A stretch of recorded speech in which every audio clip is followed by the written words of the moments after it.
A young woman didn't show up for her shift at the store, and right away, her coworkers knew something was wrong. When police got involved, it seemed like the case would be pretty straightforward. But days turned into weeks, and no matter what they tried, they couldn't get any closer to justice.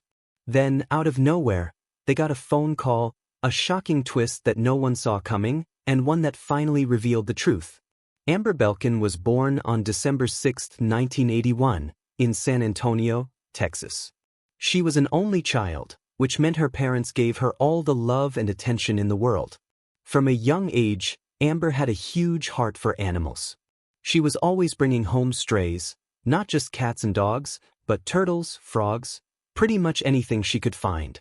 And her parents actually let her keep them. Over time, she decided she wanted to become a veterinarian, and after graduating high school, her plan was to go to college. But first, she figured she'd save up some money, so she got a job at a video game store. Amber quickly proved herself to be reliable and hardworking, and before long, she was promoted to store manager. She held that position for about 3 years, and in 2007, when she was 25, she finally signed up for veterinary courses at the local college. On January 29th, Amber was supposed to open the store for her shift, but for some reason, she never showed up. As the manager, she was usually the first one in, but that morning, no one had heard from her. When the head office realized the store still hadn't opened, they tried calling Amber, but she didn't answer. They even tried calling the store's landline, but got nothing.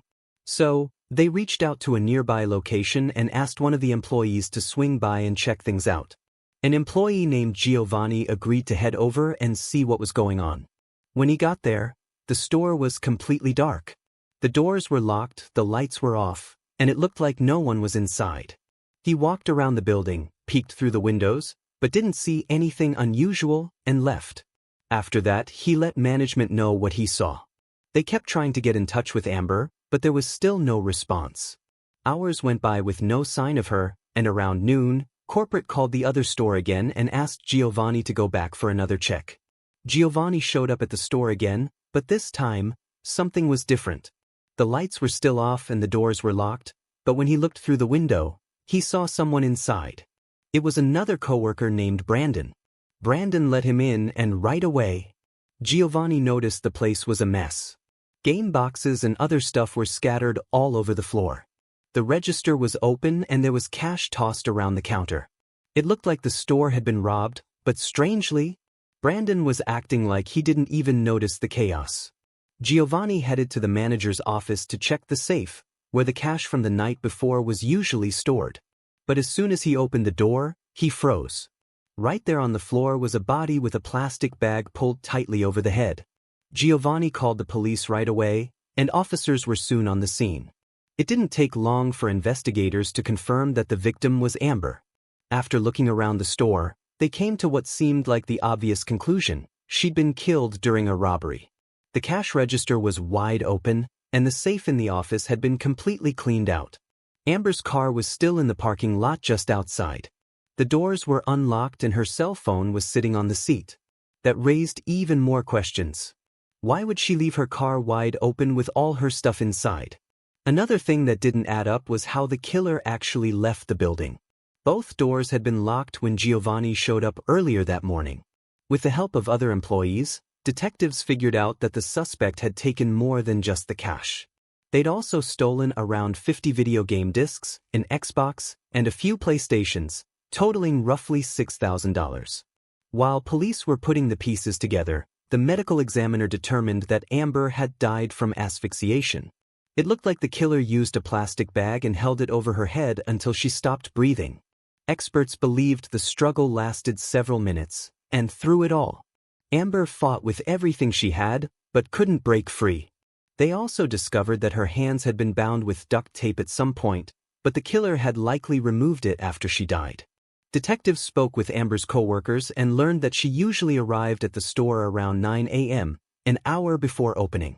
Her routine was to collect the cash from the safe and take it to the bank before getting the store ready for the day. Based on what they knew, Amber had shown up right on schedule that morning, unlocked the door, and stepped inside. Investigators believe the killer attacked her almost immediately before she had the chance to grab the money. Soon, detectives got another valuable lead. The manager of a different store in the same chain said he'd spoken with Amber on the phone that morning. They talked just a few minutes after she arrived at work, but the call didn't last long. Amber suddenly said she had to go, and hung up. The more information police uncovered, the more it started to look like this was something bigger than just a random robbery. For one thing, the level of violence used didn't make much sense. Amber had apparently opened both the register and the safe, so the killer didn't need to hurt her to get the money. And if the goal was to silence her to avoid getting caught, that didn't quite track either. In most cases like this, robbers use a gun or a knife. Strangulation, on the other hand, often suggests something personal. On top of that, detectives believe the killer may have come in through the back door, which raised another red flag. That door opened into an alley filled with identical doors to other businesses. So, unless you were familiar with the building, there was no easy way to know which door led where. Putting all of this together, police started to suspect the killer may have had a personal motive and possibly even worked at the store. The robbery, they now believed, might have been staged to cover up what was really a targeted murder. Still, detectives didn't have a single piece of physical evidence to go on. This particular store didn't have any surveillance cameras, unlike every other location in the chain. And when crime scene techs combed through the place, they didn't find any useful fingerprints or DNA on the bag or Amber's body. But, by the time police had pieced all of that together, they already had a suspect. Brandon. As you might remember, he's the one Giovanni saw inside the store during his second visit. Brandon was standing there in the dark, with the door still locked, acting like the mess in the open register didn't even exist. He also told police he hadn't gone into the manager's office and didn't see Amber's body. According to Brandon, he showed up for his shift just minutes before Giovanni got there. When he saw the lights off and the store still locked, he figured he must have gotten the schedule wrong. Maybe it was his day to open. So, he let himself in and found the place a mess. But instead of being alarmed, he just assumed the crew from the night before had left it like that, and started worrying he'd be the one to catch the blame. Brandon swore he had nothing to do with Amber's death, said he never saw her body and had no idea anything was wrong. But detectives weren't ready to just take his word for it. He knew the building inside and out, knew there were no cameras, and on top of that, they'd found something else, a possible motive. Amber's family and other coworkers told police she had complained about Brandon multiple times. He was her assistant, and according to Amber, he constantly slacked off and didn't take his job seriously. Things got so bad, she eventually decided to file an official complaint with management and even asked for him to be fired. But here's the key detail. Amber was planning to send that complaint the very morning she was killed. So, yeah, Brandon had both motive and opportunity. But still, police didn't have a shred of evidence linking him to the crime. They got a warrant to search his house, his car, even his phone, and to their surprise, they found nothing. And that was odd because the killer had taken nearly 50 game discs and 4 consoles. That stuff had to be somewhere, but there was no trace of it. Not in Brandon's car, not in his apartment. Even more surprising were his phone records. Data from his cell phone provider showed that Brandon was nowhere near the store until around 2 p.m., and Amber was killed somewhere around 9 in the morning. On top of that, he claimed to have an alibi. He said he'd spent that morning helping his fiancée and her parents. And when police followed up, they all backed up his story. Even so, police still weren't ready to cross Brandon off their list. For the next few days, they double-checked his alibi and tried to figure out if there was any way he could have possibly pulled this off. Meanwhile, Amber's funeral took place, and to everyone's shock, Brandon showed up. By that point, her whole family knew he was the main suspect, so seeing him there felt like a slap in the face. But eventually, detectives confirmed that his alibi was rock solid. There was just no way he could have been at the store that morning. So, despite the red flags and the odd behavior, they had no choice but to rule him out and start looking elsewhere.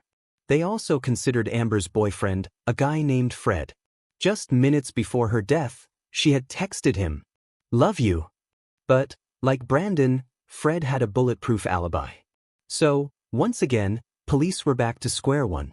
Sometime later, investigators held a press conference with Amber's parents, asking the public to come forward with any information about the case. A massive reward of $100,000 was offered, most of it put up by the store where Amber had worked. Over the next few weeks, tips started coming in, but one by one, they all led to dead ends. So, the case slowly went cold, and as the months dragged on with no answers, detectives started to wonder if justice would ever be served. That went on for 7 months, until the case suddenly took an unexpected turn. Police got a call from a man who wanted to remain anonymous. He claimed he had some information about Amber's murder, but at first, he was vague and hesitant. Still, sometime later he agreed to meet with detectives and share what he knew. According to this witness, the day before Amber was killed, a friend of his had suggested they pull off an easy robbery. He turned the offer down. But the next day, when he saw the news about Amber's murder, he immediately knew who was behind it, because his friend worked at the same chain. But that friend wasn't Brandon. It was Giovanni. The witness said he met up with Giovanni the day after the murder, and during their conversation, Giovanni flat out admitted to killing Amber. The man said he was stunned by the confession, but at the time, he was too scared to go to the police because he was convinced Giovanni might come after him next. What made this even more significant was that the witness knew both Giovanni and Amber. They had all worked at the same store for a while. So, Giovanni would have known there were no security cameras, and he could have easily walked through the door that morning, because Amber wouldn't have thought twice about letting him in. Right after that, police brought Giovanni in for questioning, but he denied everything. He insisted he had nothing to do with Amber's murder, and no matter how hard detectives tried, they couldn't get him to crack. So, in the end, they had to let him go. With no physical evidence tying him to the crime, detectives started to wonder whether the witness's testimony alone would be enough to take this to trial. But the district attorney wasn't convinced. He told them that without something solid, there was almost no chance they could convince a jury. As a last-ditch effort, they decided to collect a DNA sample from Giovanni, hoping the pressure might shake him up. Even though they didn't have any usable biological evidence from the scene, maybe just the idea of handing over his DNA would rattle him. They got a warrant, showed up at his house, and Giovanni handed over the sample, but stuck to his story and kept claiming his innocence. Then, the next day, something else happened. Detectives found out that Giovanni had left town with his wife and kids. They'd moved to a place called Laredo, right on the border with Mexico. To the detectives, that felt like a huge red flag. But the problem was, without any hard evidence, their hands were tied.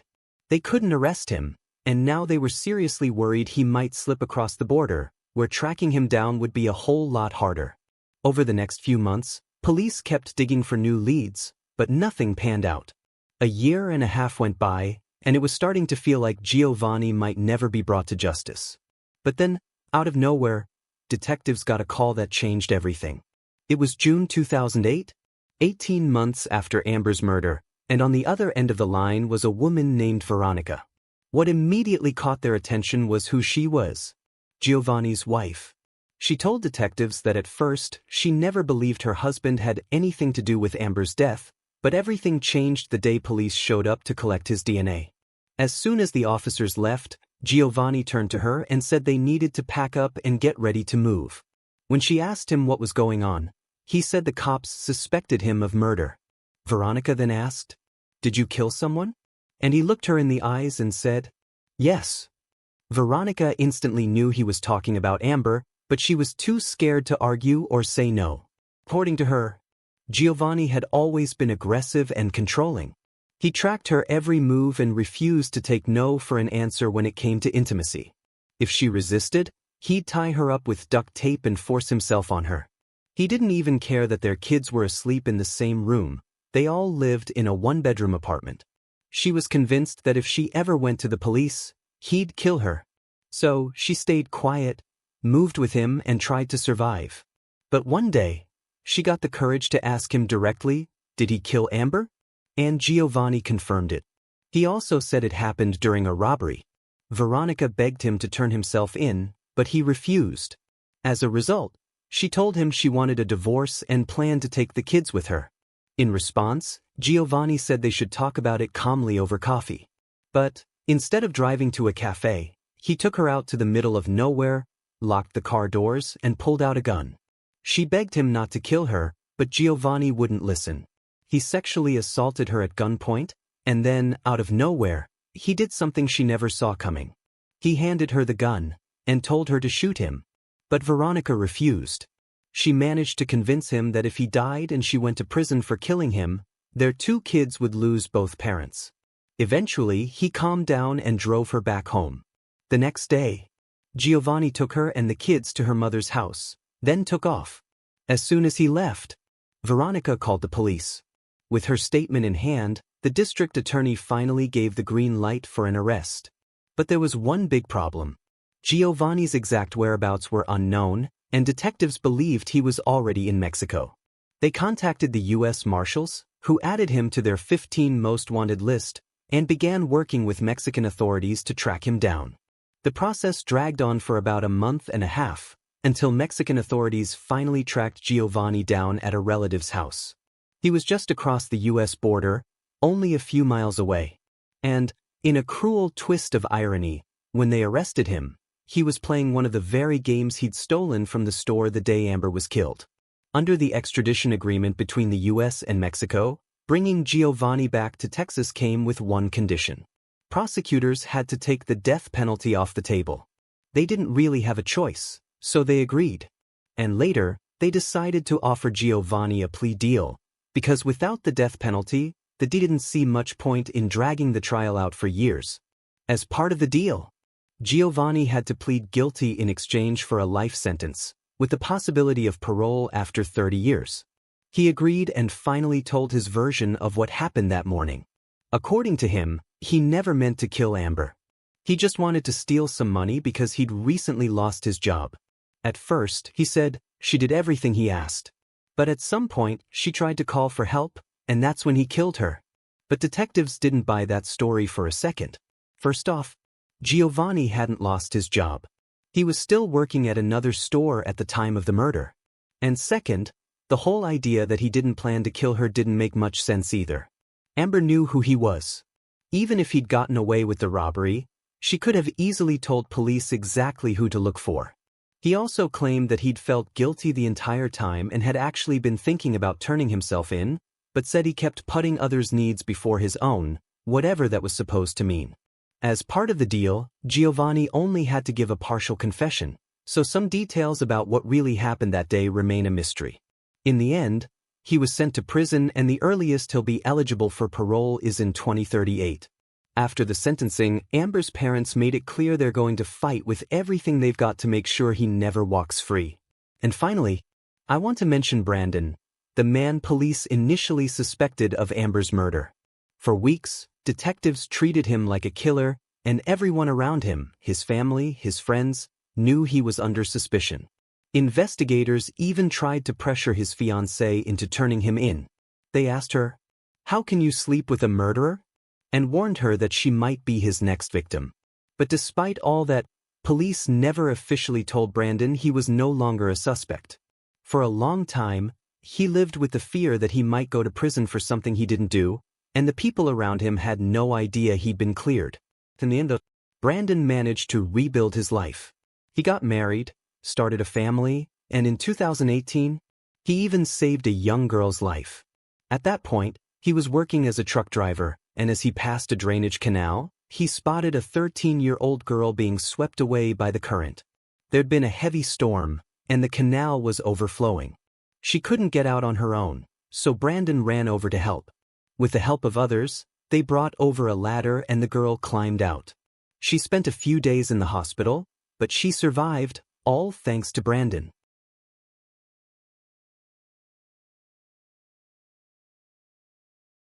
Hi guys, today we'll delve into the case of a girl who went to the laundromat near her home to do her laundry. But she never made it back home and her mother reported her missing. Detectives found some disturbing clues and spoke to witnesses who shared chilling stories. But despite all this, the case remained unsolved for decades. It wasn't until 51 years later that investigators finally uncovered the truth. Debbie Lynn Randall was born on August 21, 1962, in Marietta, Georgia. She grew up in a loving family with two older brothers. Sometime after Debbie's birth, her parents divorced, but her dad remained involved in their lives. A few years later, their mom married a man named Roy, and he became Debbie's stepfather. They all lived in a small apartment building in a quiet neighborhood near a military base. Debbie was a typical, cheerful kid who loved hanging out with friends and playing basketball. She also loved dolls. Debbie had a large collection and spent a lot of time playing with them. On January 13, 1972, when Debbie was 9 years old, she had dinner with her family. After that, her mom decided to send her to the laundromat, as she had done many times before. Debbie was supposed to keep an eye on the laundry while it washed, while someone else from the family would help her carry the clothes to the laundromat and back home. The laundromat was just a few hundred yards away from their home, right across the street, so her mom wasn't too worried about anything happening to her. Back then, it was quite common for parents to have their kids help with chores like laundry, and Debbie even made some friends with the other girls at the laundromat. On that day, her mom wanted to send Debbie's older brother along, but he wasn't feeling well and wanted to watch his favorite TV show. So, the mother asked her husband to take the laundry instead, and Debbie went along with him, grabbing a box of detergent on the way. Her stepdad dropped off the laundry, loaded it into 2 washing machines, and left, while Debbie stayed to wait for the wash to finish. After that, she was supposed to walk home and ask someone to pick up the clean clothes as she couldn't carry them all by herself. Sometime later, Debbie's mom noticed that she still hadn't returned, even though the laundry should have been done by then. It was getting dark outside, so she and her husband decided to walk to the laundromat, but Debbie wasn't there. The employee told them that she had left a while ago and hadn't come back since. Her mom became worried and started to walk around the nearby streets with Roy, searching for Debbie. Soon they noticed something strange. A few dozen yards from the laundromat, in the parking lot next to one of the cars, there was spilled detergent. Since Debbie was carrying the box of detergent, her mom immediately thought it might have belonged to her. They continued to search the parking lot and the surrounding area, but there were no other signs of Debbie. Some neighbors who knew the family well also joined in to help with the search, but all their efforts yielded no results, and Debbie's mom decided to contact the police. The officers examined the area of the parking lot where the detergent was spilled and noticed their first potential lead. The detergent was scattered just inches away from a parked car, and on its door, they spotted several clear fingerprints. Those prints appeared fresh and were located significantly lower than the handle, which already seemed odd. The officers thought that at this exact spot, an unknown perpetrator might have grabbed the girl and touched the car in the process. They collected these prints and handed them over to forensic experts while also beginning to search for the owner of the vehicle to confirm if the prints didn't belong to them. With no other leads, the police started combing the streets, trying to find new clues or witnesses. The laundromat employee mentioned that she hadn't noticed anything suspicious. Debbie had been sitting and waiting for the laundry to finish, then took her box of detergent and left the building. Most likely, she headed home to ask someone to pick up the clothes. The police soon found the first witness whose account immediately changed the course of the investigation. 12-year-old Sandra, along with her friend, was walking to the same laundromat, helping her carry dirty clothes. Suddenly, they saw a man grabbing a girl in the middle of the street and pulling her into his car, parked nearby the laundromat. The girl was screaming and trying to break free, but he slammed the door shut, got behind the wheel, and drove off. The man nearly hit Sandra and her friend. One of the girls started shouting after him, but he sped away. At the time, Sandra didn't realize she had witnessed an abduction. She thought the man was the girl's father or some other relative picking her up while she wanted to stay out longer. Because of this, Sandra didn't tell any adults about what happened or report it to the police. Now, when she learned about Debbie's abduction, she provided investigators with crucial information. Based on her description, the perpetrator drove a dark pickup truck, likely a 1957 model, according to her description. She described the man as young, white, with thick, dark hair. He wore a white t-shirt, jeans, and black work boots. Another girl who lived in the same building as Debbie also shared her observations. That evening, she was standing outside her apartment when a dark pickup truck drove past the building. At first, she thought it was her uncle behind the wheel. But when the driver stopped right in front of her and looked at the girl, she realized it wasn't him. According to her description, it was a white man with medium-length dark hair. She also provided investigators with a few more details about his appearance that she could remember. The girl mentioned that this man parked near their building, next to the same car where the spilled detergent would later be found. The police soon found another witness. A man who lived near Debbie's house was driving to the hospital to visit his wife. At one point, a dark pickup truck, likely a Dodge, nearly crashed into him before driving off recklessly. The driver appeared to be around 30 years old with dark hair. However, the most crucial detail was that the witness also saw a girl in his car, seemingly attempting to escape while the driver held her with one hand. After listening to all these accounts, the police had no doubt that Debbie had been abducted. They distributed information about the suspect's vehicle to all patrol units, and police artists created a sketch based on the testimonies of the three witnesses.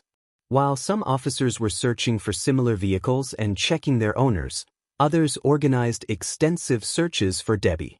With each day, more volunteers and police officers from other towns joined in. In total, around 4,000 people were involved in the search, setting a record not only for the city but for the entire state. Detectives also investigated various people who knew Debbie, including all male neighbors, her stepfather, and her biological father, but all of them were ruled out as suspects. Her father, who lived in the same city, learned about his daughter's disappearance at work and immediately joined the search efforts. Detectives checked previously convicted criminals living within a few-mile radius of Debbie's home, but they didn't find any suitable suspects among them. The extensive search efforts continued for over 2 weeks without yielding any results. This went on until January 29th, when several students joined the search teams and were sent to explore the wooded area several miles from Debbie's house. After spending nearly 5 hours there, one of them suddenly noticed tracks on the ground leading from the trail into the depths of the forest, as if something had been dragged there. Following the tracks deeper into the woods for about 150 feet, they stumbled upon a human body and immediately called the officers. They quickly realized that they had found Debbie Randall. She was wearing the same clothes described by her mother on the day of her abduction, a lavender dress and a dark blue zip-up jacket with a hood. However, her shoes were missing. She had socks on, but her lavender shoes were nowhere to be found. She had received these shoes as a Christmas gift just a few weeks before her disappearance, and she loved them very much. Her body was handed over to medical experts who determined that she had died from strangulation. The victim had also been sexually assaulted. Experts found a single dark hair on her body, most likely belonging to the killer. Since DNA analysis was not used at that time, experts couldn't do much with this evidence. They examined it under a microscope and, based on their knowledge at the time, concluded that it belonged to a man aged between 18 and 30 years old. Debbie's clothing was also covered in dirt, and lacking other leads, detectives decided to examine it more thoroughly. They contacted a geologist and asked him to work with their forensic team. Together, they determined that some of the dirt consisted of a particular type of clay mined less than 10 miles from their city. The geologist confirmed that it was indeed the unique northern Georgia clay that couldn't be found anywhere else nearby. There were also other dirt stains, different from the first. They were traced back to another type of clay mined by a local company just 2 miles from where the body was discovered. Based on this information, detectives theorized that the perpetrator didn't kill the victim immediately. Instead, he drove her to remote areas where those types of clay were located. Most likely, he initially took her out of town, where he sexually assaulted her. Then he drove to the location where the second type of clay was mined, killed her, and took her to the forest, dragging her body behind the trees and leaving it there. Supporting this theory were not only the clay traces, but also the forensic analysis indicating that Debbie was already dead when brought to the forest. If the perpetrator had killed her there would have been signs of a struggle around that area. The traces on the ground from the trail into the trees also suggested that the victim was already dead. The clay mining sites were quite remote and difficult to access, leading detectives to speculate that the killer might have worked there. They reached out to the mining companies, and a supervisor for one of them confirmed this theory. It was hard to believe that someone unfamiliar with that area could have taken the abducted girl there. Even the workers themselves sometimes struggled to navigate through these vast areas. Police checked employees from both companies, trying to find a man matching the description or the similar vehicle, but it didn't lead to anything. They also had fingerprints left on the car just inches away from the abduction site and compared them with all suspects, but this yielded no results either. The news of Debbie's brutal murder shook the entire city, and thousands of people came to bid farewell at her funeral. The local police department continued their efforts to find the killer and bring them to justice, but they couldn't find any new leads, hitting dead ends over and over again. Eventually, the case remained unsolved for many years. Detectives continued to work on it, checking dozens of suspects, but they couldn't establish their involvement. For the lead detective on the case, Morris Nix, Debbie's murder remained a priority throughout his entire career. The crime happened when he was just 19, and he had been involved in the search and investigation from day one. For many years, Nix pursued various leads, scrutinized different suspects, and eventually compiled a list of 4 men whom he considered the most likely suspects. When the FBI established a DNA database, experts were able to extract the genetic profile of the perpetrator from the hair found on Debbie's body. It was entered into the database, but no matches were found. This indicated that the killer either had never been convicted of other serious crimes, or it occurred before the time when DNA samples started being collected from such individuals. In 2015, 43 years after the murder, the case was reopened and detectives decided to re-examine the victim's clothing using modern technology. It had been stored in the evidence warehouse all this time, and experts found biological material from an unknown man on it. However, over the years, it had degraded significantly, resulting in a partial profile. In 2018, Debbie's mother, who had hoped for decades to see the police arrest her daughter's killer and hold him accountable, gave an interview. She said that after Debbie's murder, she couldn't bear to live in the apartment where everything reminded her of her loss. She moved to another city, and year after year, the lack of progress in the investigation slowly destroyed her. She also said her only desire now is to see the closure of this case before her time comes. Unfortunately, that was not meant to happen. Just a few weeks after the interview, she passed away to cancer at the age of 78, and she was laid to rest next to her daughter. Sandra, who witnessed the abduction at the age of 12, also spoke out in an interview. She said that she had never stopped blaming herself over the years. According to Sandra, she believed she could have stopped the perpetrator and prevented the abduction, even if it meant taking Debbie's place and dying instead of her. In 2019, the local police department received additional funding, enabling them to request a more detailed analysis of Debbie's clothing. This time, experts were able to extract a full DNA sample from it, but the perpetrator's DNA still wasn't in the FBI database. Debbie's father was also interviewed, and he shared that not a day had gone by over the decades when he didn't think about Debbie. He still kept a box of her old photos, hoping for only one thing: to reunite with his daughter in heaven. In 2022, shortly after the interview, he passed away. In the same year, detectives focused all their efforts on the one lead they had, DNA. They reached out to a company in Florida specializing in an innovative DNA analysis method called genetic genealogy. The police handed over all the biological samples they had collected over the years and waited. Experts created a profile of the unknown man and began searching for his relatives in public genetic databases. They needed to find people who had uploaded their DNA, because family members' genetic material has similarities. Modern tools can detect even distant relatives. After examining thousands of potential relatives of the killer, investigators narrowed down their search to a family living in Marietta in 2023. They asked them to provide DNA samples, and they agreed. The analysis showed that the killer was indeed their close relative, so experts looked into their family more carefully. They soon identified the most likely owner of the killer's DNA sample, a man named William Rose. However, there was a problem. Rose had taken his own life in 1974, just 2 years after Debbie's murder. But detectives were determined to finally close this case, no matter what. They obtained a warrant to exhume his grave, and experts took a direct DNA sample from his remains. After 51 years since Debbie's murder, the police finally got a full match. William Rose was indeed the killer. At the time of the murder, He was only 24 years old and had never been a suspect. It turned out that his relatives lived in the same building as Debbie's family. Rose regularly visited them, so investigators believe that he might have seen the girl on multiple occasions.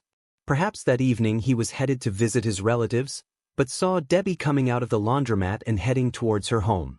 Based on the testimonies of her neighbors and other witnesses, Rose pulled into the parking lot between the victim's house and the laundromat, left the engine running, got out, grabbed Debbie, and then drove north. Perhaps he immediately headed to the clay quarry, which was located in that direction. It's worth mentioning that Rose didn't have any other criminal record. Either he didn't commit anything serious besides Debbie's murder, or he simply didn't get caught. At the time the case was solved, the only living close relative of the victim was her older brother, Melvin. He attended the press conference where they announced the discovery of the culprit and thanked everyone who had worked on his sister's case for over half a century. He also said he wished his mom could have lived to see this moment, but added that she was now in heaven with Debbie.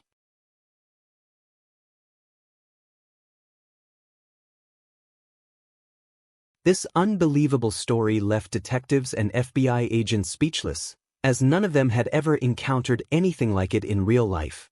If it had been a movie plot, people would probably have called it too hard to believe. Except that this case really happened, and it will forever stand as one of the strangest on record. Mindy Mebane was born in 1982 in South Carolina. She had loving parents and 2 younger brothers, and from the time she was a kid, she stood out for her compassion and kindness. Friends say Mindy was the one who always showed up, ready to help. She loved anything creative, so after high school, she went to college in Georgia and earned a bachelor in the arts, and then kept going, moved to Virginia, and finished a master's in international relations. In the years that followed, she worked at several law firms, then shifted gears into the nonprofit world because she wanted to help people. Along the way, she also launched a small side business that brought in extra income. Mindy wanted a family. In 2014, she met a man named Nick, and they started dating. He'd served as a Navy judge advocate officer, later as a military prosecutor, and eventually worked at the Pentagon as legal counsel to senior Navy leadership. In 2016, they got married and moved to the quiet suburbs outside Washington. A few years later, Nick left government service to work on a classified software project for Microsoft, while Mindy stayed in the nonprofit world and kept her small business going. Life was steady, and they were talking about kids. But then, out of nowhere, everything flipped. An FBI agent contacted Nick and said he was in danger because of his past work and a classified Microsoft project he was working on. Someone was after him, the agent warned, and that put his whole family at risk. He wouldn't share details, but he told Nick to lay low and do exactly as he said, or the people chasing him would find him fast. So, he moved Nick and Mindy into short-term rentals, but they couldn't stay put for long. They were told to keep moving. The agent picked the places himself and booked them under false names so Nick couldn't be tracked. He said other agents were watching the properties and that as long as Nick and Mindy stayed inside, they were safe, but asked them not to step outside without his say-so. He also pushed them off their normal ways of communication and onto an encrypted messenger where every message disappeared right after it was sent. He also barred them from seeing friends at all, immediate family only, and even that with tight restrictions. Eventually, Mindy couldn't keep going to her work under all those rules and had to quit, so the money started running thin. Nick had serious savings, more than $30 million in stock options, but he couldn't tap them because someone was trying to break into his bank account. The agent said it was the same people who wanted Nick dead, so he arranged to move the money into a trust. Because of the financial problems, in late 2021, they moved into Mindy's younger brother's place in South Carolina. He and his wife let them stay, and, since he was a police officer, Mindy and Nick felt a little safer. Mindy's parents moved in, too, and over the next few months, Nick worked non-stop on the secret Microsoft project, hoping he'd finally get paid. Soon, Mindy's brother decided to sell the house, and they had to move again. Mindy's mom booked them a hotel in Savannah, Georgia, under her name, where they stayed for a few weeks. Then, the FBI agent found them another house and sent them there. Mindy's parents moved in with them again, and they spent a few months in that place while the agent's rules kept getting stricter. Nick and Mindy couldn't leave without clearing it with him first. Her parents had to get approval before coming home, and sometimes sat waiting for hours. Even Mindy's dad, who wasn't working at the time, had to step out almost every day for a few hours because, the agent said, they might be under surveillance and needed to be as careful as possible. They lived in constant tension, but then came a bit of light. Mindy told her parents she was pregnant. It was the best kind of news, and the scariest at the same time. They were thrilled for a grandchild, but worried about raising a baby while Nick and his family were being hunted. All they could do was hope the FBI would sort this out so they could finally stop hiding. By late 2022, Mindy was 8 months pregnant and due in early January. But the pressure on the family kept climbing. Nick now had to hide from his own parents. Through the FBI agent, he was told that he'd actually been kidnapped as a child and later adopted. His biological parents were diplomats, so he cut off contact with his adoptive family. Soon, his adoptive father hired a private investigator, found their address, and showed up with his brother. They tried to force their way in before finally leaving, and no one knew what they were after, which gave Nick and Mindy one more thing to worry about. On top of that, Mindy's health started to slide. Her blood pressure was all over the place, and for almost a month she barely got out of bed.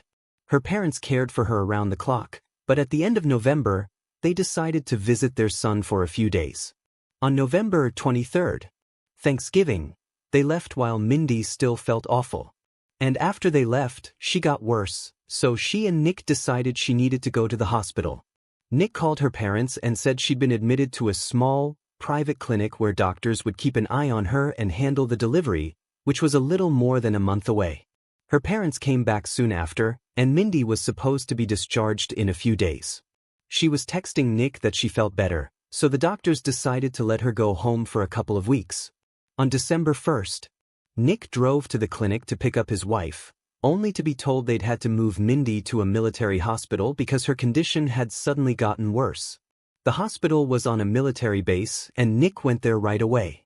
He said he wanted to see his wife, but the doctors told him she was gone. They said she went into cardiac arrest, brought on by dangerously high blood pressure, and doctors couldn't bring her back. Their baby didn't survive, either. Mindy's family was in shock.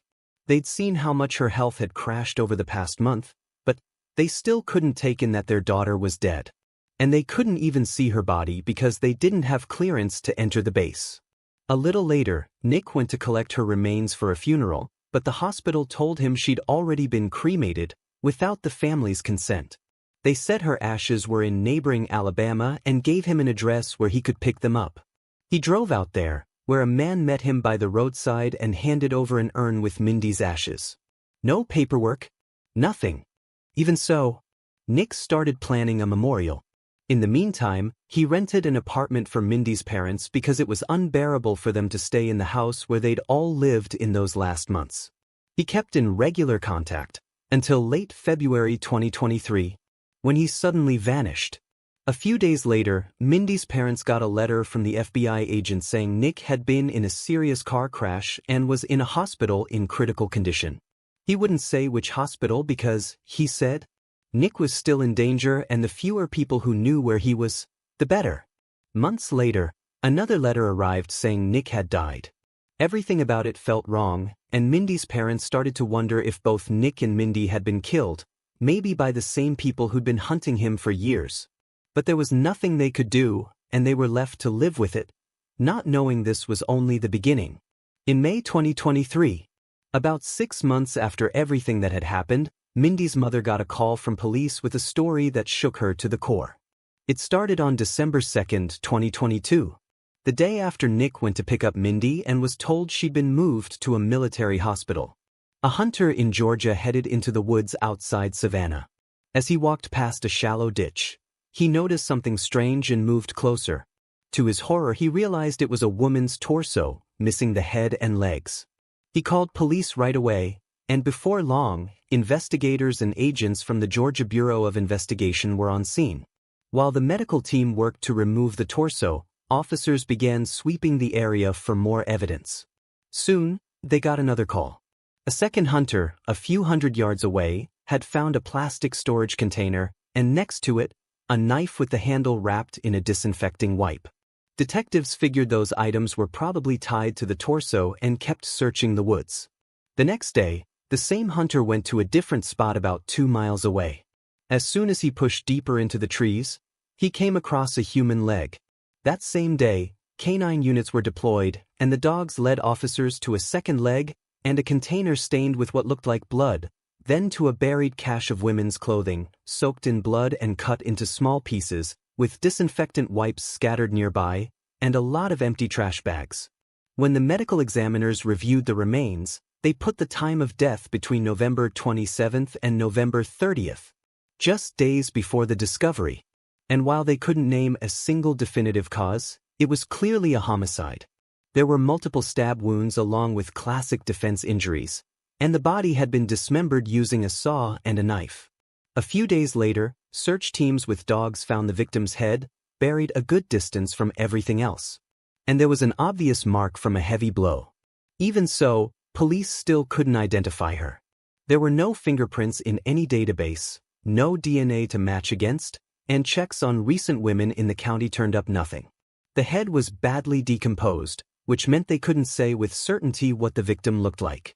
So, detectives turned to a specialist, a forensic artist known for reconstructing faces from skulls. About 2 weeks after the remains were found, the Georgia Bureau of Investigation released a composite of the victim along with a basic description. They were hoping someone would recognize her, but nothing useful came in. That went on for a while, until investigators put out an updated, sharper sketch and added a more precise timeline. Experts now believed she'd been killed on November 27th. And the new sketch finally broke the case open. A woman named Heather called and said the face looked a lot like the wife of her ex-husband, a man named Nick Cassidus. She told them she'd seen Nick with Mindy a few years back, and the sketch was a strong match. Detectives took the lead seriously, but they couldn't find any recent trace of Mindy or Nick. So, they turned to genetic genealogy and sent the DNA to a lab. Over the next few months, specialists built out a family tree that led straight to the victim's relatives, which is why, in the end, they reached out to Mindy's mother. She was stunned by what she was hearing, but agreed to provide a DNA sample, and the test confirmed the victim was her daughter. It was Mindy. The family was in disbelief and walked investigators through the story they'd been living for years.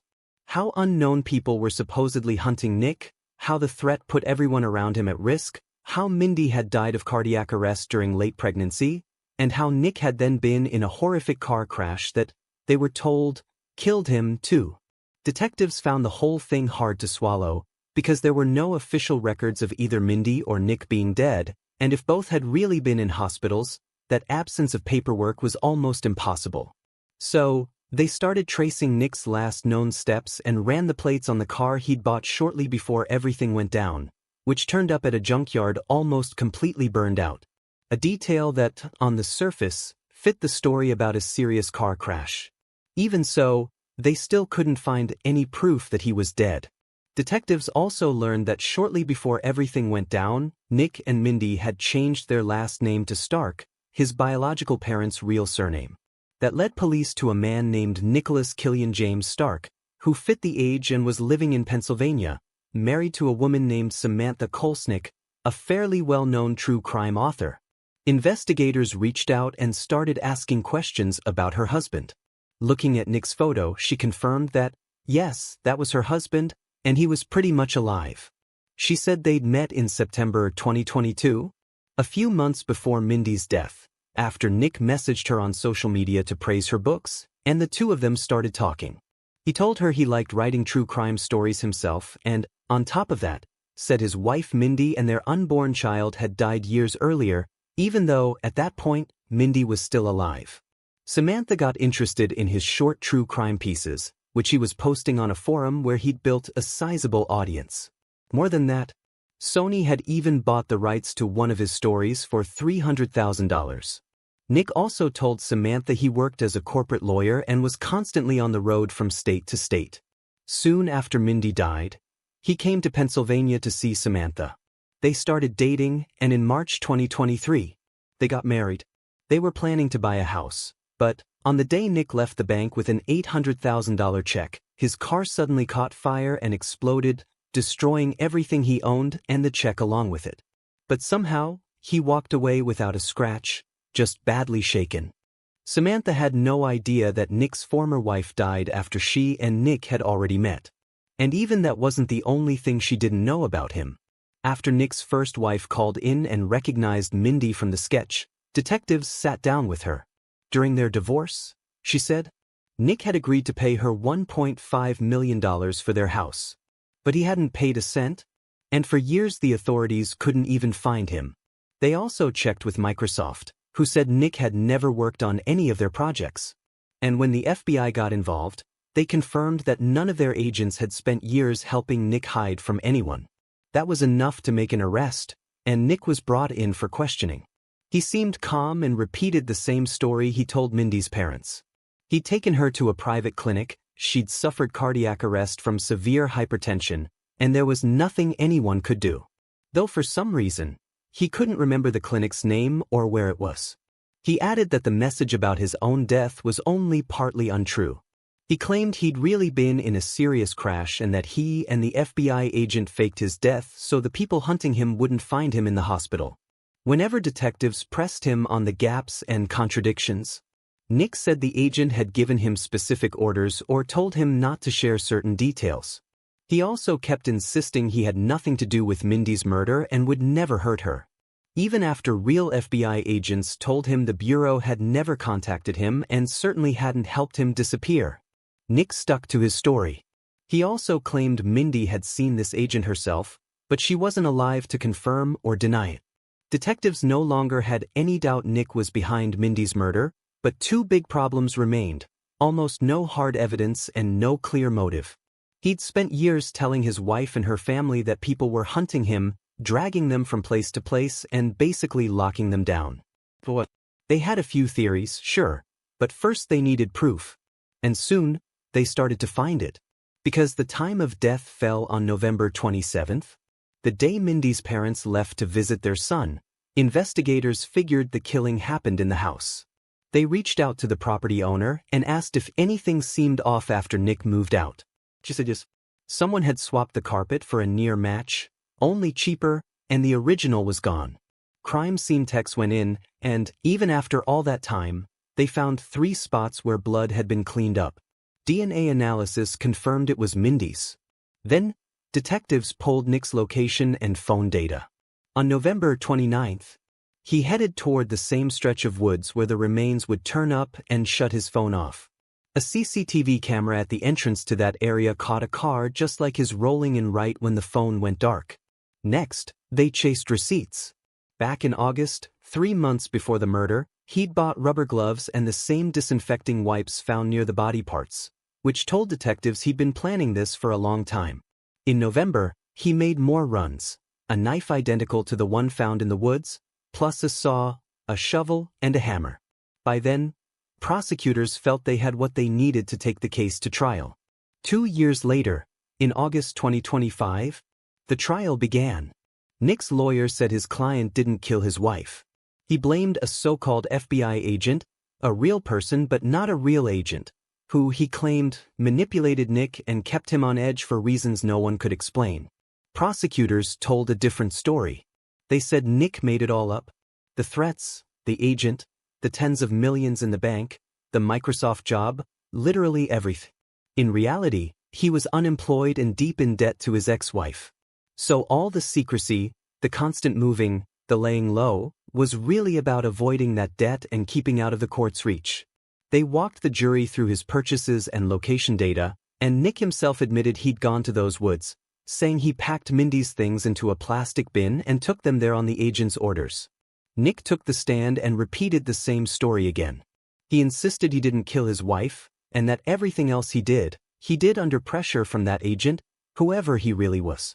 Nick's parents took the stand too. They pushed back on his story about being kidnapped as a child and said they were his biological parents. They also stood by him, insisting he could never have done this to his wife, though they admitted he hadn't spoken to them in years. Then came a twist that stunned the jury. We've said Mindy was 8 months pregnant when she died, but the medical experts found no evidence of that at all. In other words, She wasn't pregnant.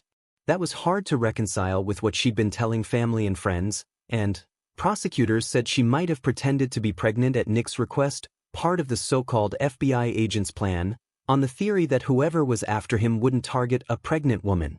There was another, less likely explanation too. Remember Nick's first wife? One reason they split was that she couldn't have children, and Nick wanted to be a father. So, the prosecution suggested Mindy might have invented the pregnancy to keep him from leaving. But even they admitted that didn't quite fit. As for the motive, one theory said Nick learned she wasn't actually pregnant and killed her because of it.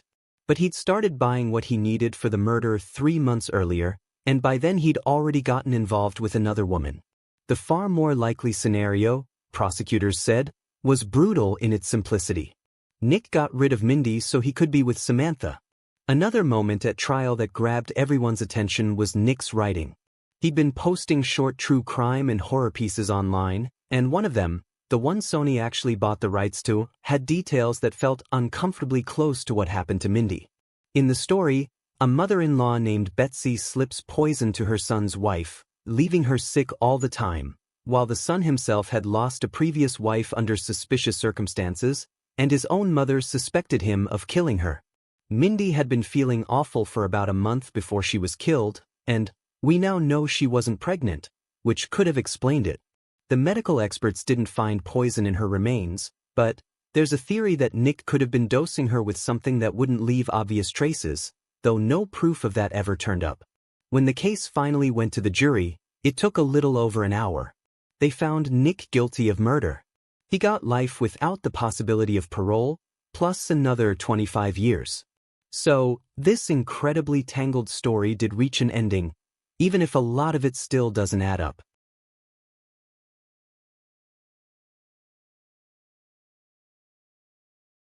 Hi guys, my name is Brandon, and today we'll delve into the case of a young girl who went to the street to meet her father and disappeared without a trace. Her parents called the police, and detectives started to unfold one shocking clue after another.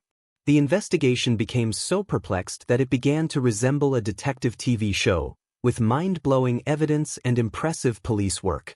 Eventually, they were able to unravel the truth, and it shocked everyone.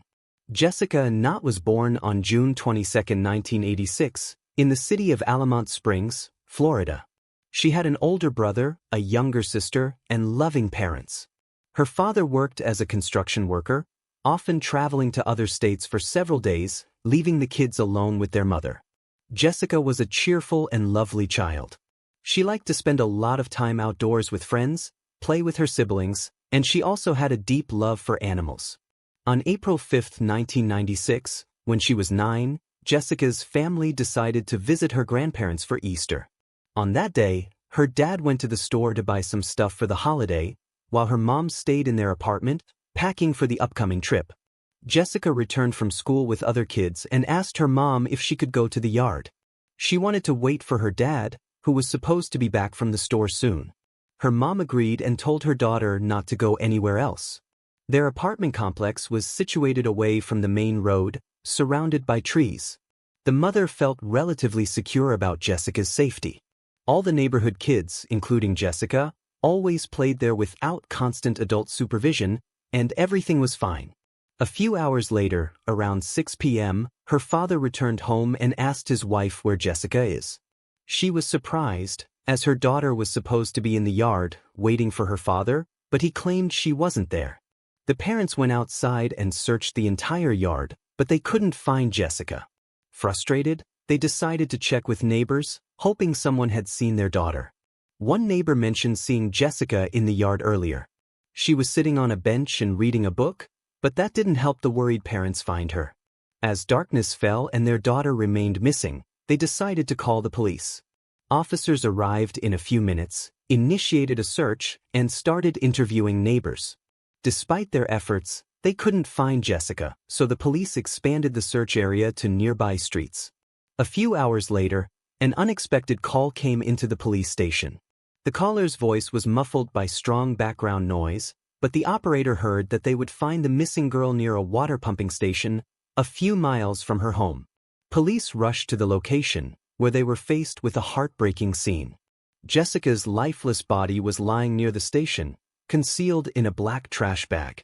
It was only a few yards from the road, but the pumping station was situated beneath a bridge, so it was impossible to notice Jessica from the road.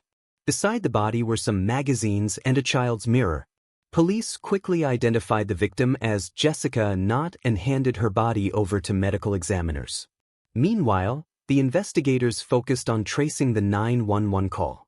It was pretty evident the call came from the murderer, and police hoped it could help to identify them. But there was a challenge. The call was made from a payphone at a gas station less than a mile from the crime scene.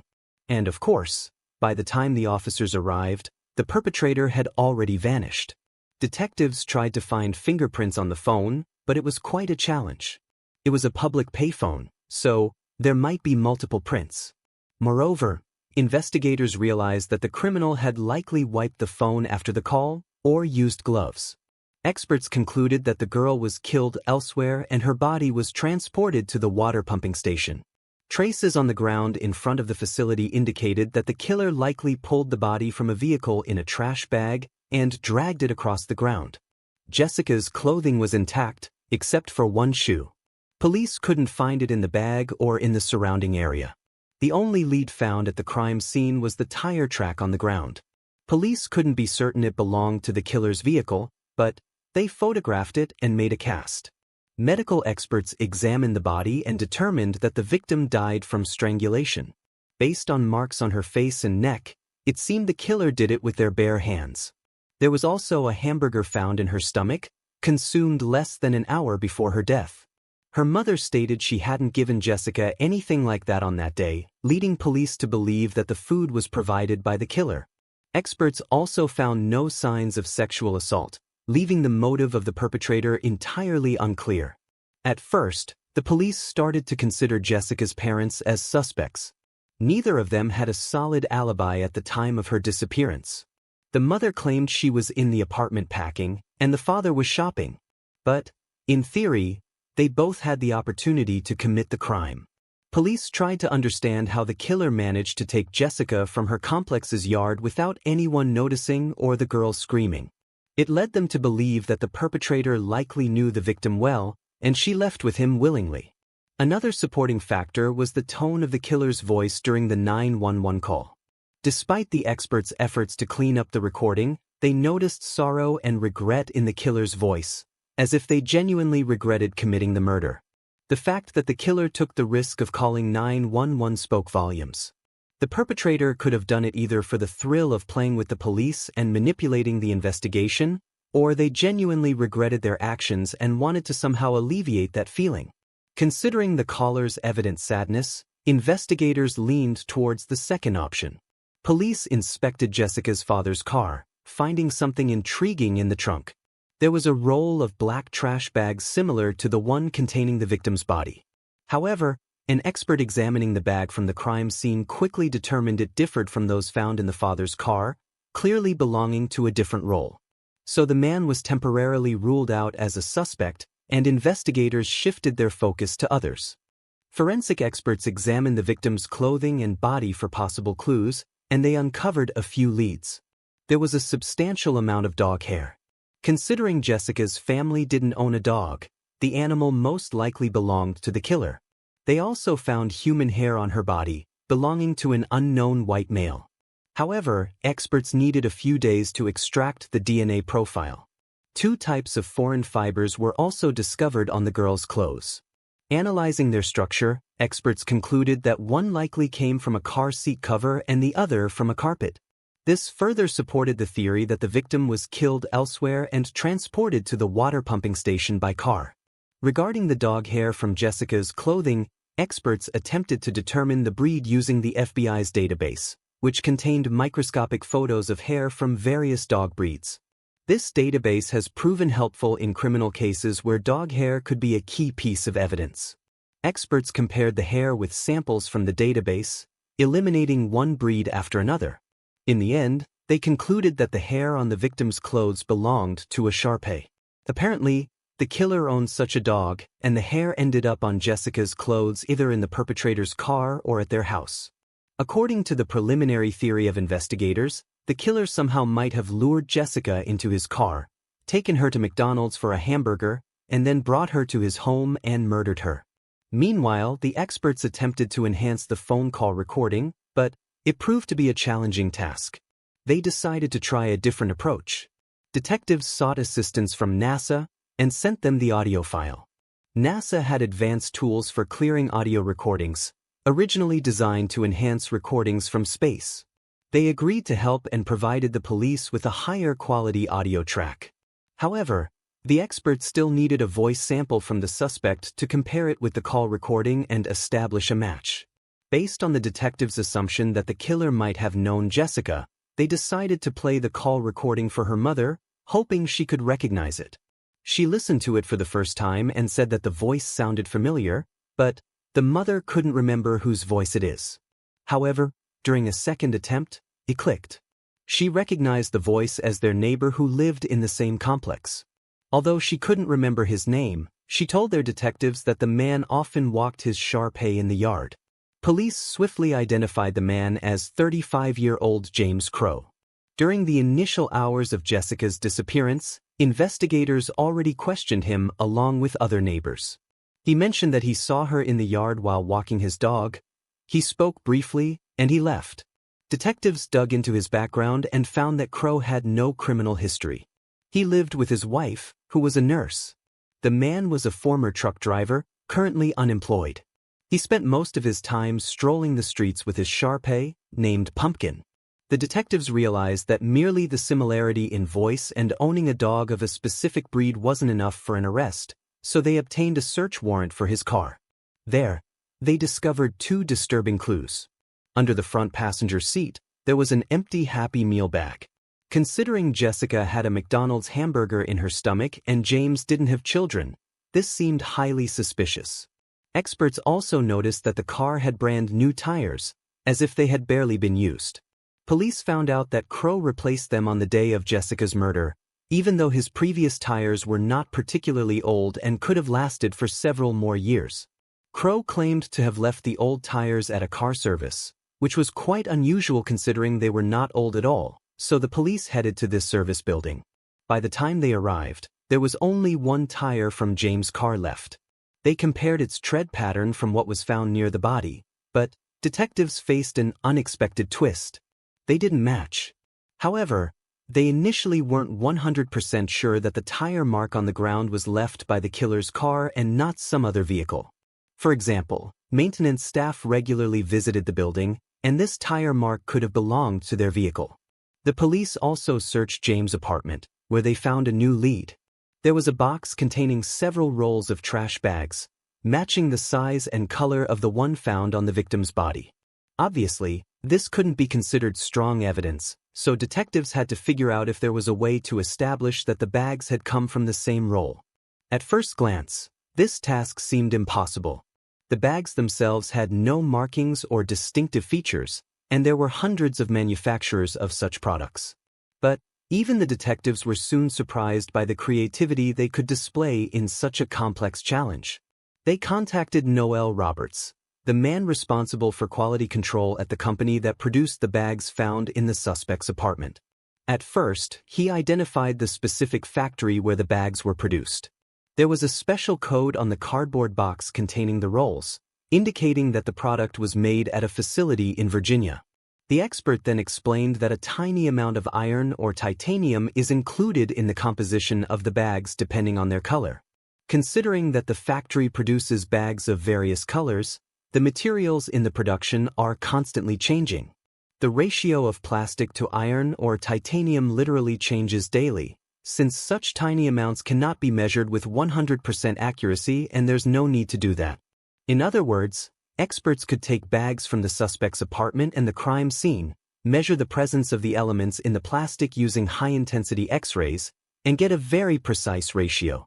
Through this analysis, they found that the ratio of iron and titanium to plastic in both bags was absolutely identical, indicating that they were manufactured on the same day and should belong to the same batch. But that's not all. During the production of trash bags, a small amount of microscopic debris ends up on the machines, which is acceptable within production standards. However, This results in small streaks visible to the naked eye when the plastic sheets, later cut into bags, are rolled out. These streaks are present on every bag in large amounts, forming a unique pattern for each roll of fabric. The debris particles on the conveyor belt are constantly moving, falling off, and being replaced by new ones, so the pattern of similar streaks is preserved for a maximum of a few hundred feet of fabric. This means that it can be understood from this pattern that two different bags were not just made within the same batch, but within a few hours of each other.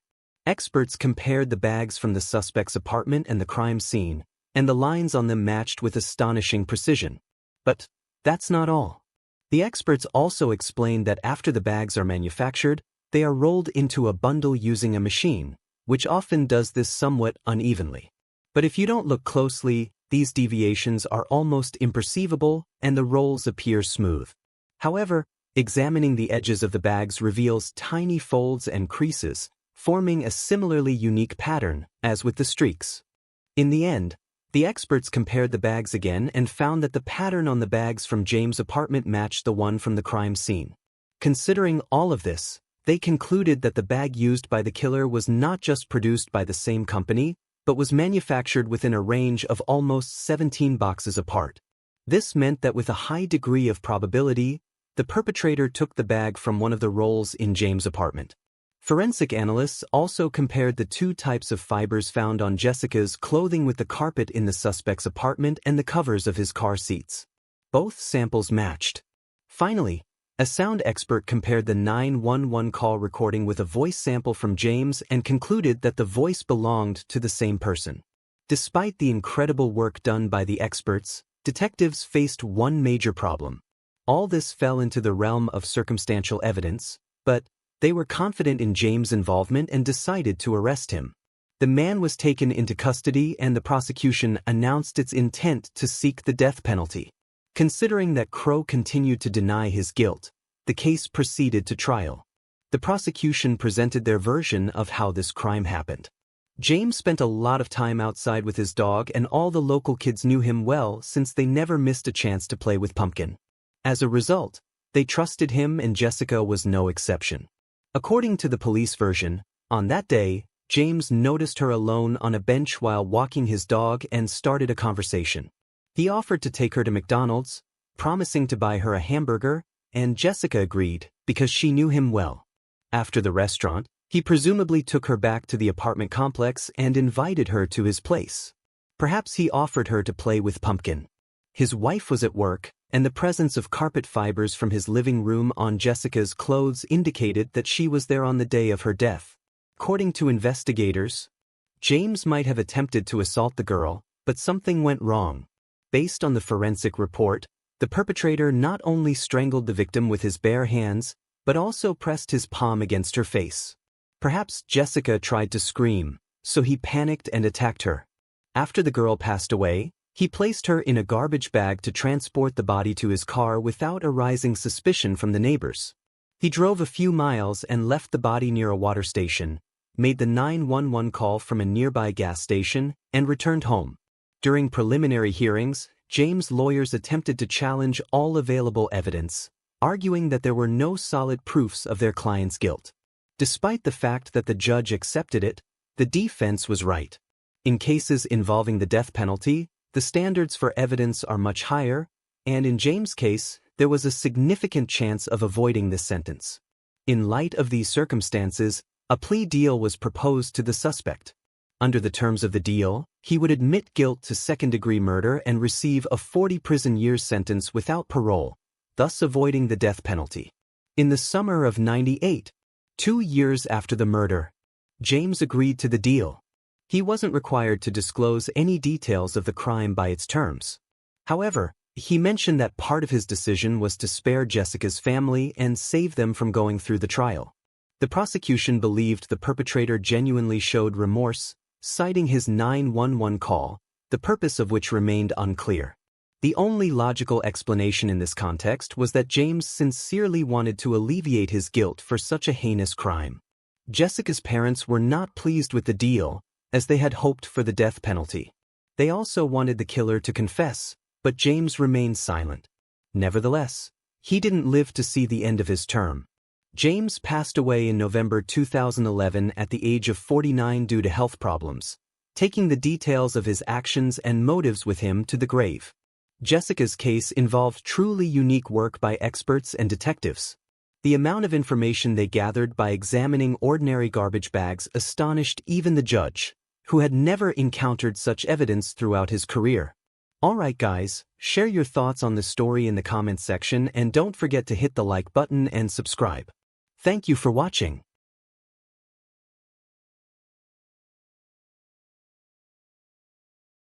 When a nurse didn't show up for her shift and her coworker sounded the alarm, police jumped in quickly, not realizing just how horrific or how strange this case would get. And by the time they finally uncovered the truth, even seasoned investigators could barely believe it happened in real life. And to this day, it stands as one of the most disturbing cases on record. Tracy Wildbin was born on September 29, 1966, in California. When she was 14, her parents split up, and she moved with her dad and older brother to a city called Riverside. She enrolled at the local school and made friends fast. Her next-door neighbor, Trish, became her closest friend, and Tracy also had a cousin on her dad's side living there, a girl named Tanya. The three of them spent their time roller skating, hitting the shops, and even getting into horseback riding. Later, Trish's parents divorced, and Trish's mom married Tracy's dad, so those best friends literally became family. After high school, they went through nursing training together and landed jobs as nurses. When Tracy turned 25, she married a man named Richard and moved with him to Arizona. Their daughter, Kristen, was born soon after, but the marriage didn't last, and they divorced. From then on, Tracy raised her daughter on her own, kept working as a nurse, and moved between a few states chasing better opportunities. She tried to visit her family in California as often as she could, especially after a brutal stretch when they lost several relatives in a short period. Her own brother and 3 half-siblings died suddenly, and Tracy's father and stepmother had to step in and take care of the children they left behind. In 2009, she got married again and moved to Tennessee, but within a year, the marriage fell apart and they divorced. Tracy headed to Alabama, where her cousin Tanya was working at a nursing home. Tanya helped her land a nursing job there, and Tracy settled in a small place not far from the facility. After the split and the move, money was tight. She had rent and bills to cover, and at first, she couldn't even afford a car to get to work, so she rode the bus. She also wanted to visit her daughter, who by then was grown and living in a different state, so Tracy started putting money aside for a car. On October 13, 2010, when Tracy was 44, she didn't show up for her shift, and her coworkers were immediately worried. She'd only recently started there, but she'd already built a reputation as dependable, and she'd never missed a shift. Management called her landlord, who lived on the property and could check on her. He went over and knocked, but no one answered. He tried a few more times, then used a spare key to open the door. Inside, he called her name, but there was only silence. He walked into Tracy's bedroom and, to his horror, found her on the floor. There was blood on her head, and he knew right away she was gone. So, he ran back outside and called the police. Officers started working the scene and quickly realized they were looking at a homicide. The victim wasn't wearing any clothes, and there were 2 stab wounds on her back, along with a lot of other injuries, including defensive wounds and a cut across her throat. The whole picture looked like she'd been tortured for hours, and detectives believed the killer took pleasure in it.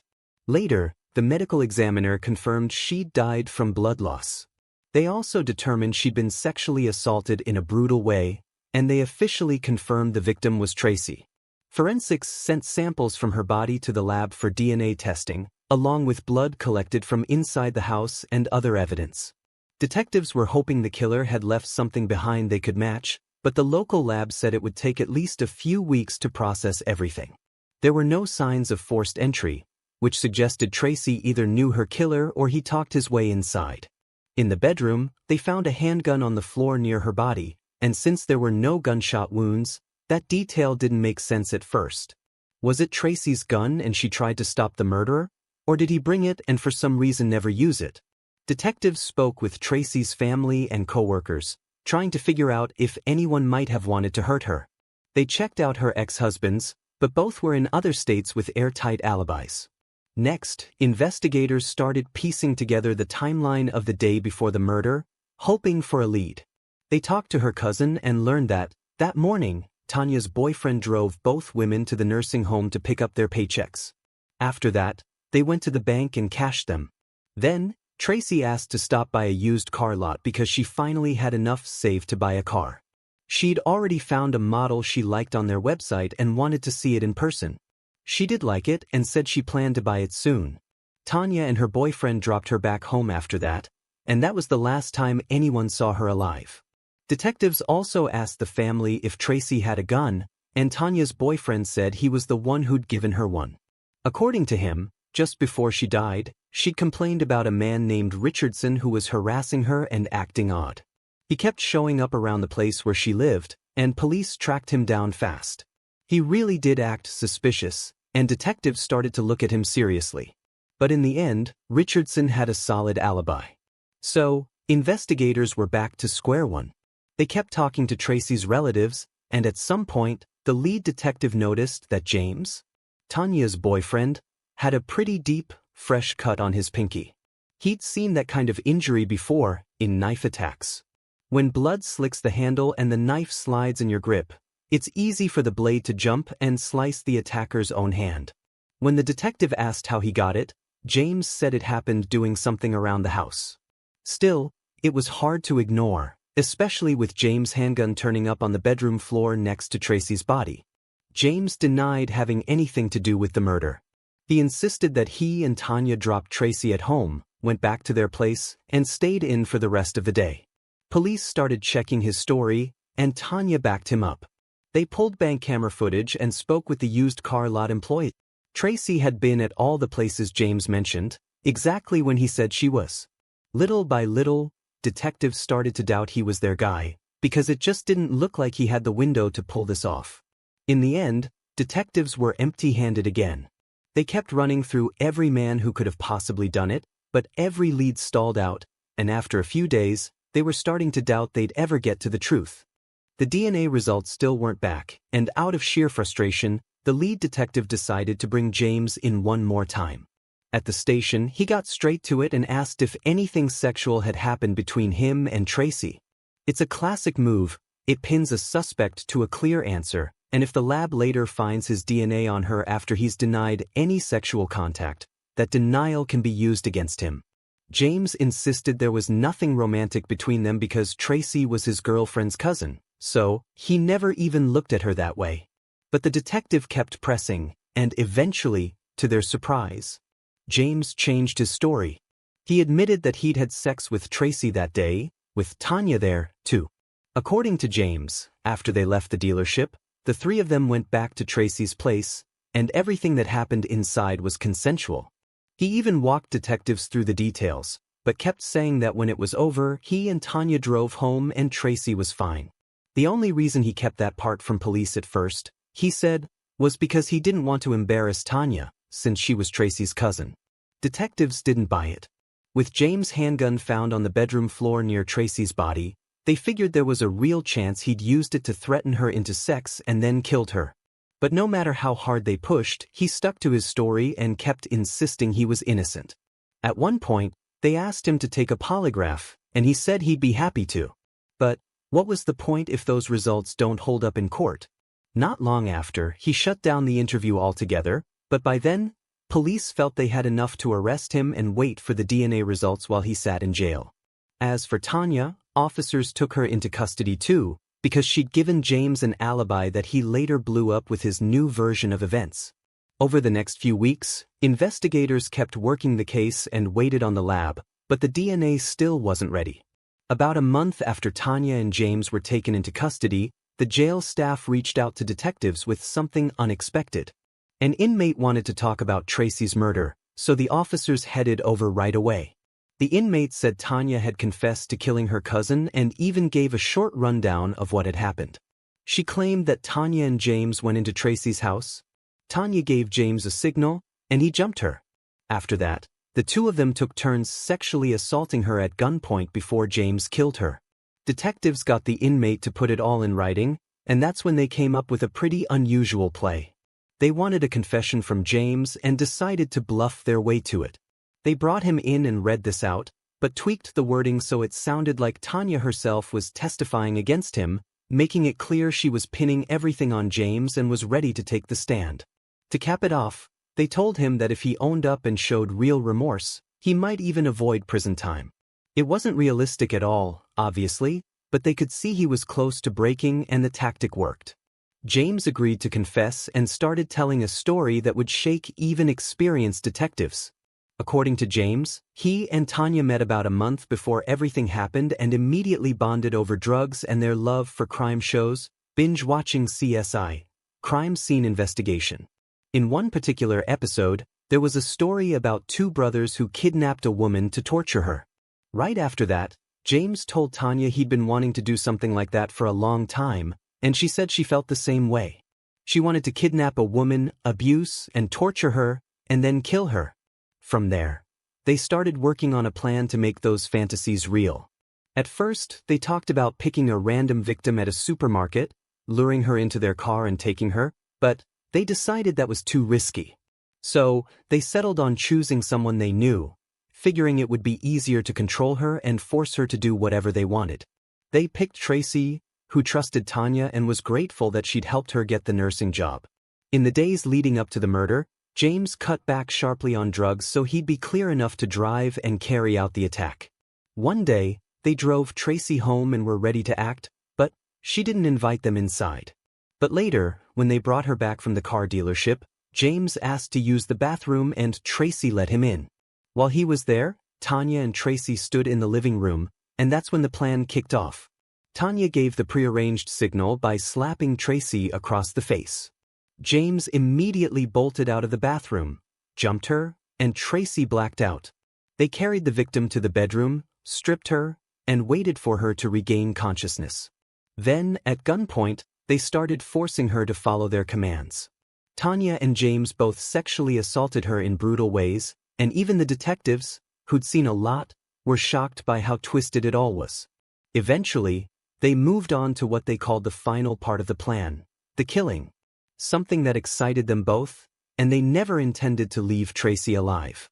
James took a knife and stabbed her several times in the throat and back. And as he did, he told Tracy that he was sorry, that none of it was her fault, but that she had to die.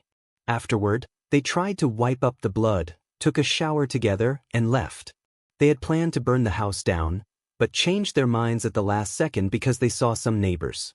When they got back to Tanya's place, they had sex because they were still aroused by what they'd done.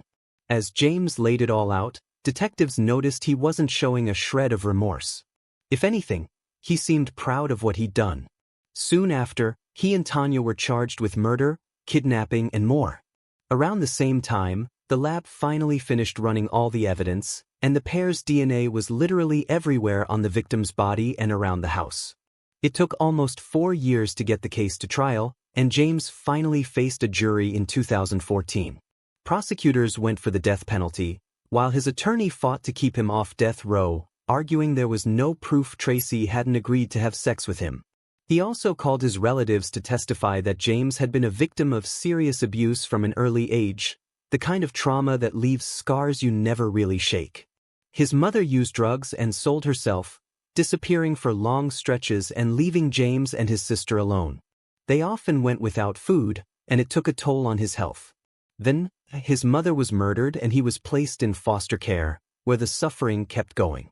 As an adult, James spiraled into drugs and funded his habit with illegal activity, which only made his mental state worse. But a court-ordered evaluation still found he knew exactly what he was doing. At the end, the jury found him guilty and he was sentenced to death. He tried to appeal the verdict, but got nowhere. This went on until 2018, when his lawyer finally managed to arrange a new trial. The lawyer was ready to fight the death sentence, but during the proceedings, something unexpected happened. James suddenly told him to stop trying to save his life because he deserved to die. As for Tanya, prosecutors, for reasons that weren't fully explained, cut a deal that had her testify against James in exchange for life in prison instead of death. At her sentencing, she cried and said she was sorry. But Tracy's loved ones didn't buy it. Trish, Tracy's best friend since they were kids, the same Trish who used to be inseparable with Tracy and Tanya, sat through every hearing. After Tanya was sentenced, she said she didn't believe a word of that remorse and added that Tanya had been jealous of Tracy since they were little, maybe even secretly hated her for it. In April 2025, James' sentence was carried out by lethal injection. In his final statement, he said that for 15 years, he never spoke the victim's name because he felt it would be disrespectful to her. But in those last minutes, he finally said, "Tracy, forgive me." Share your thoughts on this story in the comments section and don't forget to press the like button if you enjoyed my video.